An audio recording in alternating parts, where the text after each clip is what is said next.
하나님 나라 백성인 하백 여러분, 하백의 성경 아카데미에 오신 것을 환영합니다. 이 시간은 성경신학 31강 시간으로 타락, 그러니까 창세기 3장에 대해서 함께 나눕니다. 우리는 항상 얘기하고 있는 그 성경 말씀의 부분이 성경 역사 전체의 어떤 부분에 해당하고 있는가를 먼저 알고 들어가야 하는 것입니다. 간추린 성경 역사에서 우리는 창조 부분을 함께 나누고 있습니다. 이 시간에는 심판부터 시작합니다. 하나님을 만나게 되자 남자는 여인에게 잘못의 책임을 돌렸고 그 여인은 또다시 그 뱀을 탓했습니다. 이렇게 함으로써 두 사람은 하나님을 탓하게 된 것입니다. 아담은 하나님께서 자기에게 짝으로 주신 여인이 잘못한 것이므로 결국 하나님께서 그 여인에 대해 책임이 있다고 한 것입니다.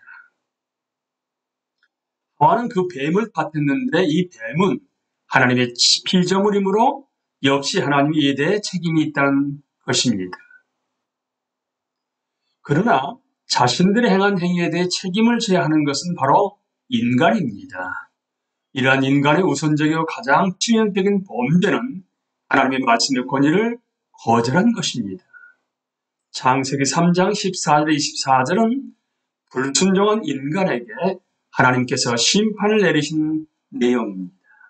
문단의 성격, 특히 몇몇 세부 사항의 의미를 이해하기는 그다지 쉽지 않습니다. 왜냐하면 예를 들면 그 뱀을 저주하신 의미가 무엇인가 하는 것입니다. 하나님께서는 그 뱀에게 질문하지 않으셨습니다. 그 까닭은 아마도 어떤 주석가가 제안한 바와 같이 그 뱀은 동물이므로 죄에 대해 책임을 질 수 없기 때문일 것입니다. 반면에 사탄에게는 용서받을 소망조차도 없습니다. 그 뱀은 저주를 받았습니다. 그러나 하나님의 심판이 에덴에서 행한 유혹으로 인해 사탄에게 주어졌는데 이것이 사탄이 저지른 최초의 죄라고 할 수는 없습니다. 한편 그 뱀이 다리가 없이 먼지두성이가 되면서 기어다니도록 된 것은 창조에 임한 저주를 상징한다고 말할 수도 있겠습니다. 왜냐하면 본문에서는 그 뱀이 모든 피조물보다 더욱 저주를 받았습니다. 즉 그 뱀이 다른 모든 피조물 중에서 가장 큰 저주를 받았다고 말하기 때문입니다. 따라서 모든 피조물은 어느 뭐로든지 그 저주 아래 있게 되지만 사탄의 대리자로서 그 뱀은 받은 저주를 더욱 생생하게 드러낼 것입니다. 창세기 3장 15절은 가끔 프로테방겔리움이라고 즉 복음에 대한 첫 번째 시사라고 불립니다. 이렇게 불리는 까닭은 그 뱀의 후손과 그 여인의 후손 사이의 적의가 그리스도와 사탄 사이의 싸움을 예시해주기 때문입니다. 신약 성경에서는 이 사실을 하나님께서 사탄을 그리스도인들의 발 아래에서 상하게 하시리라고 아주 짤막하게 언급함으로써 뒷받침해주고 있습니다. 또한 하나님께서 하나님의 아들을 한 여인에게서 나게 하셨다는 사실 역시 창세기 예고를 기억나게 하는 것으로 볼 수 있겠습니다. 이처럼 그 뱀에 대한 저주의 말씀은 인간에 대한 은혜와 타락으로부터 회복을 시사하는 것입니다. 그 여인에 대한 심판은 타락된 세상의 실제로서 고통을 소개합니다. 이것은 단순히 육체적 고통이 우리의 몫이 된다는 의미뿐만이 아니라 가장 밀접한 인간관계, 즉 결혼에서 한 남자와 한 여자의 관계 결렬도 있게 된다는 뜻입니다. 정열과 힘이 타락한 인간의 본능을 특징 지을 것이며 성적 관계의 기쁨에는 고통과 슬픔이 동반될 것입니다. 그 남자에 대한 하나님의 심판은 가장 광범위합니다. 창조 때 그 사람과 하와는 온 땅과 모든 피조물을 다스리는 권한을 부여받았습니다. 근데 이제 이 권한은 그 땅 자체의 사방에서 도전을 받게 되었습니다. 합법적인 다스림에 대한 반역자인 인간은 그 자신이 행한 대로 반역의 되갚음을 받게 된 것입니다. 땅에 대한 저주는 사실상 아담에 대한 저주인 것입니다. 땅의 왕이 이제는 잘 순종하는 신하를 가질 수 없게 되었습니다. 그 동산에서 모든 나무의 열매를 먹을 수 있는 자유가 이제는 땅으로 하여금 일용할 양식을 산출해내도록 해야 하는 싸움으로 대체되고 말았습니다. 양식을 산출하는 식물이 어렵사리 자라는 곳에는 잡초들도 번성하게 됩니다. 이제 인간의 종말은 자신이 온 그 흙으로 되돌아감으로써 땅을 비옥하게 하는 것입니다. 마지막으로 낙원의 잃어버림이 있게 됩니다. 타락과 심판에 대한 묘사는 인간이 진정한 삶이 있는 곳에서 쫓겨남으로써 마무리가 됩니다. 이후로는 이른바 인간의 삶은 죽음 가운데 있는 생존인 것입니다. 이 기사에서는 육체적 죽음과 영적 죽음을 구별하지 않습니다. 하나님께서 너희가 그것을 먹는 날에는 정녕 죽으리라고 말씀하실 때 여기서 표현하고 있는 것은 다름 아닌 죽음입니다. 따라서 산다는 것은 하나님과 교제하면서 사는 것입니다. 그리고 이 교제가 반역으로 끊어졌을 때 사형 선고가 집행된 것입니다. 그러나 그것은 즉각적인 멸망은 아닙니다. 인간은 비록 죽었지만 하나님의 형상을 가진 채 계속 존재하며 번성하며 어떻게든 나아갑니다. 하나님의 은혜가 이 죽은 인간으로 하여금 생존하도록 허용하고 있기 때문입니다. 이는 어떤 더 큰 목적을 인간 가운데서 이루어지게 하시기 위함인 것입니다. 그러는 동안에 아담 족속인 각각의 사람들은 피할 수 없는 죽음을 기다리게 되고 결국에는 그 죽음을 맛보게 됩니다. 어쨌든 인간이 즉각적으로 말살되지 않고 이와 같이 계속 존재할 수 있음은 인간은 여기 즉 하나님의 선하신 가운데 머물러 있어야 한다는 놀라운 사실을 예시해 줍니다. 심판은 인간의 처음 죄로 인하여 사형 선고가 임했습니다. 그래서 하나님과 교제는 끊어졌고 하나님의 다스림은 도전을 받게 되었습니다. 이제 인간은 어쩔 수 없는 죽음에 직면하게 되었습니다. 그러나 심판과 함께 하나님의 은혜도 인간의 유익을 위해 역사하고 있습니다. 이제 인간의 갈등으로 넘어갑니다. 위의 기사에서는 아담과 하와가 자신들의 타락된 상황을 어떻게 인식하였는지 아무런 언급이 없습니다. 우리는 에덴 동산 밖에서 하와가 말한 두 가지 진술을 접할 수 있을 뿐인데 그것들은 모두 믿음의 표현이었습니다. 창세기 4장은 인간의 죄악성을 예증해 줍니다. 그리고 이 죄의 논리적 결과가 무엇인지는 인간관계 속에서 드러납니다. 가인은 그의 재산은 거절되고 그의 아우의 것은 연락되었다는 하나님의 선언을 받아들이지 않습니다. 그래서 그는 그 반응으로 아벨에게 자신의 화를 쏟아 그를 죽였습니다. 이처럼 인간의 갈등은 하나님과 관계가 끊어진 결과로서 드러나게 됩니다. 또한 이것은 하나님의 은혜가 다른 사람에게 베풀어지자 그 은혜에 대해 화를 낸 것입니다. 아벨의 제사가 연락된 이유는 설명하고 있지 않습니다. 따라서 우리가 그것을 설명해 보라고 시도한다면 오히려 하나님은 자신이 긍휼히 여기기를 기뻐하시는 자에게 긍휼을 베푸신다는 그분의 주권적 은혜를 흐리게 만들 수가 있습니다.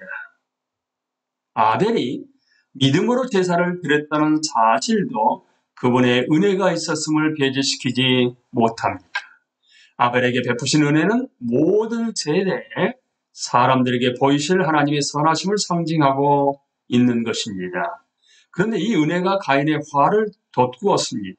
이로써 은혜는 그것을 받는 사람들과 그렇지 못한 사람들 사이에 실제적으로 구분이 생기는 효과를 가져온다는 사실을 우리에게 보여주고 있습니다. 그리고 이러한 구분은 계시의 본질적이고도 지속적인 측면에서 성경 이야기 전체에 걸쳐서 나타납니다. 하나님의 주권적 은혜를 일종의 냉혹한 숙명으로 오해해서는 결코 안 됩니다. 첫 번째 살인자는 아담에게 주어진 심판과 비슷한 심판을 받게 됩니다. 땅은 그에게 저항할 것이요 그는 자기 가족의 영토에서 추방됩니다. 그러나 여기에도 하나님의 긍휼하심이 있습니다. 비록 가인은 보호를 받을 권리를 모두 잃어버렸음에도 불구하고 사람들의 복수로부터 그를 보호하시기 위해 하나님께서는 그에게 표시를 해주시기 때문입니다. 인류를 보존하기 위하여 회개하지 않은 자들에게도 역사하는 은혜가 여기에 있는 것입니다. 가인의 후손들의 특징은 하나님에게서 더욱더 멀어지는 것입니다. 가인은 한 성읍을 건설하는데 아마도 이것은 자신을 죽이려는 사람들로부터 안전하게 자신을 지키려는 시도인 듯 합니다. 성경에 성읍들이 괄목할 만하게 등장하는데 이런 경우에 그것들은 인간의 사악함의 표현으로 제시됩니다.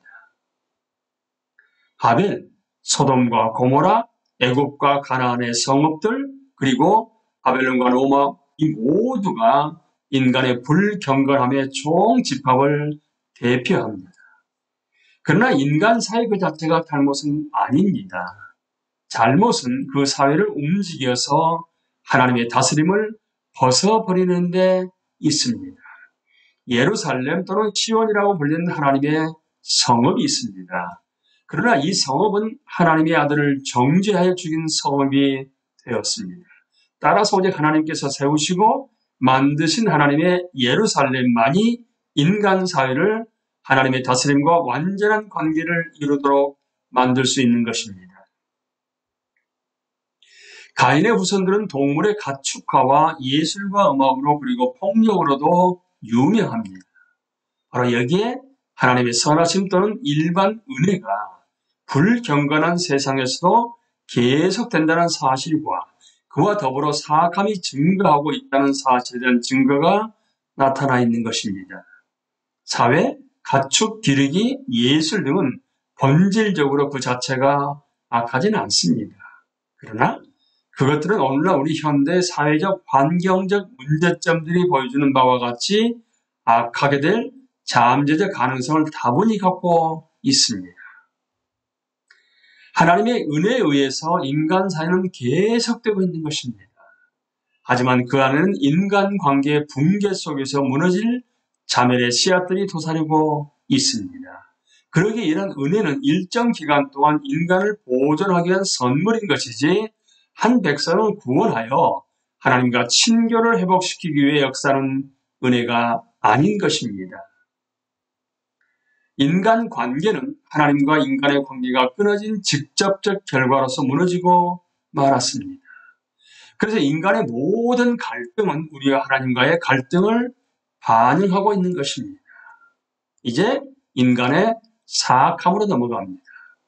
창세기 6장은 인간의 사악함이 절정에 이르렀음을 묘사하고 있습니다. 하나님의 아들들이 사람의 딸들과 결혼하기 시작하였습니다. 그리고 이것에 대한 하나님의 반응은 심판이었습니다. 창세기 6장 1절에서 4절 말씀은 짧은 문단이지만 해석에 있어서 모두 어렵기만 한 부분입니다. 이를테면 하나님의 아들들은 과연 누구이며 사람의 딸들은 누구인가에 있어서 우리는 참으로 해석하기가 어렵습니다. 어쨌든 120년이 사람들에게 허용됐다는 것은 이제까지 엄청나게 긴 생존 기간. 이를테면 무두셀라는 969세, 라멕은 777세를 향유했습니다. 그 긴 생존 기간에 감소가 있게 됨을 의미하거나 또는 홍수로 인하여 인간 사회의 멸망까지 남은 기간을 언급한 것일 수 있습니다. 그러나 성경이 하나님께서 땅 위에 사람을 지으신 것을 한탄하셨다고 말할 때 상황은 사실 나빴습니다. 이것은 하나님의 아들들과 사람의 딸들이 상호 결혼에 연관된 것이 무엇인지 간에 그것은 세상의 사악함을 증가시키는 것이므로 하나님으로서는 더를 참을 수 없는 마지막 한도에 이르렀음을 의미합니다. 엄청난 홍수의 형태로 주어지는 심판 역시 어려운 문제입니다. 제가 여기서 어려운 문제라고 하는 것은 종종 논쟁이 되는 역사적인 문제들, 이를테면 그 홍수가 얼마나 널리 퍼졌는가, 또는 지질학적 흔적이 남아있는가 등등의 문제들을 가리키는 것이 아닙니다. 오히려 홍수의 신학적인 의미가 무엇인가에 대해 언급하고 있는 것입니다. 죽음을 죄에 가해진 심판으로서 이미 하나님의 실제입니다. 죽음은 죄에 가해진 심판으로서 이미 하나님의 하나의 실제입니다. 분명히 하나님께서는 이제 자신의 은혜를 철회하신다는 것을 보여주시려고 홍수를 사용하시는 것은 아닙니다. 왜냐하면 노아는 인간의 보존과 하나님을 위한 한 백성의 구원을 위해 하나님 앞에서 은혜를 입었기 때문입니다. 한편 홍수 이후에 이어지는 인간 역사에서 드러나게 되겠지만 홍수가 인간의 사악함의 문제를 해결하는 것도 아닙니다. 하나님의 선해한 죽음과 멸망이 성경에 기록되어 있음을 보고 많은 사람들이 일종의 도덕적인 분개심을 나타냅니다. 그러나 그러한 하나님의 심판들은 이것들이 어떤 성격의 것인가에 비추어 이해되어야 합니다. 성경은 일관성 있게 그 심판들을 하나님의 의로우심의 표현으로 제시하고 있기 때문입니다.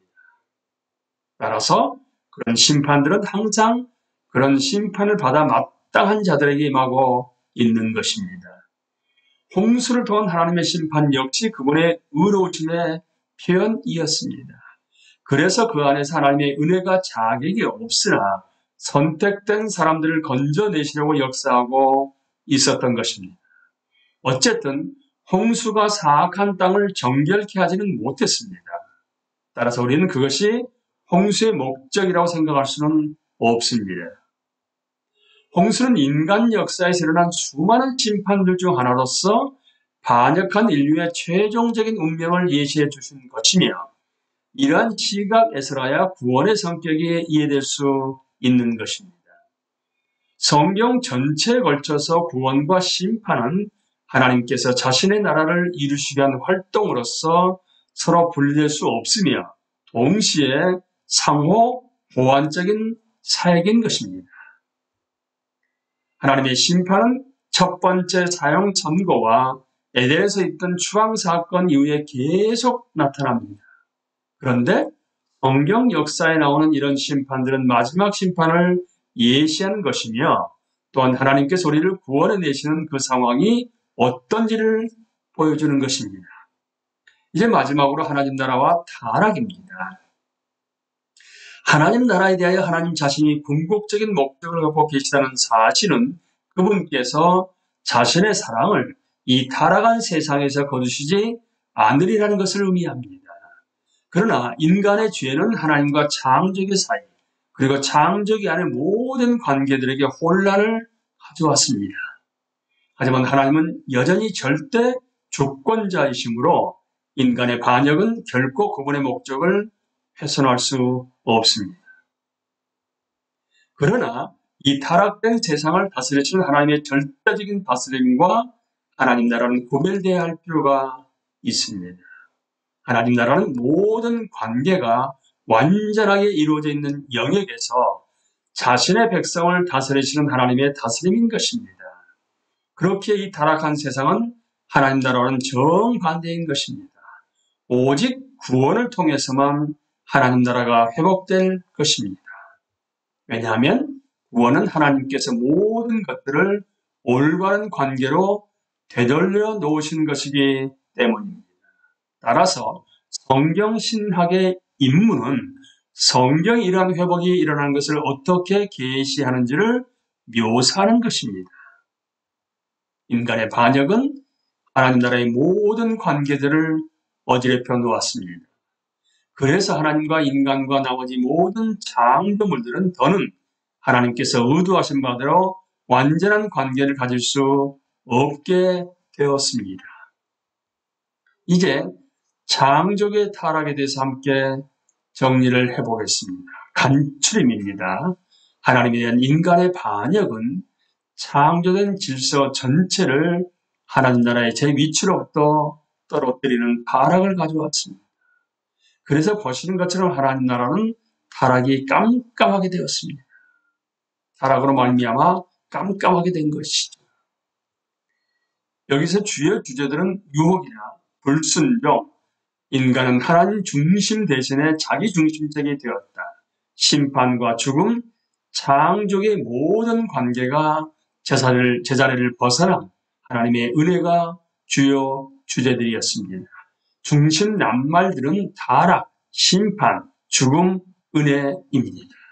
그리고 우리가 앞으로 펼쳐질 것과 연결시켜 보신다 하게 되면 아담의 유혹은 이스라엘의 유혹으로 이어지게 되고 궁극적으로 예수 그리스도의 유혹으로 이어집니다.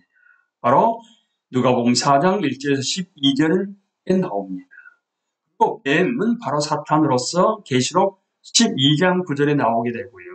잃어버린 에덴은 이제 회복된 에덴으로 신명기 8장 7절에서 9절, 에스겔 47장 1절에서 12절입니다만 궁극적으로는 요한계시록 22장 1절에서 6절, 그러니까 새하늘 새 땅 새 예루살렘을 일컫습니다. 심판은 마지막 심판과 연결되는데 마태복음 7장 15절에서 23절 그리고 계시록 20장 11절에서 15절입니다. 이제 다음 시간에는 다음 주제를 가지고 다시 만나도록 하겠습니다. 감사합니다.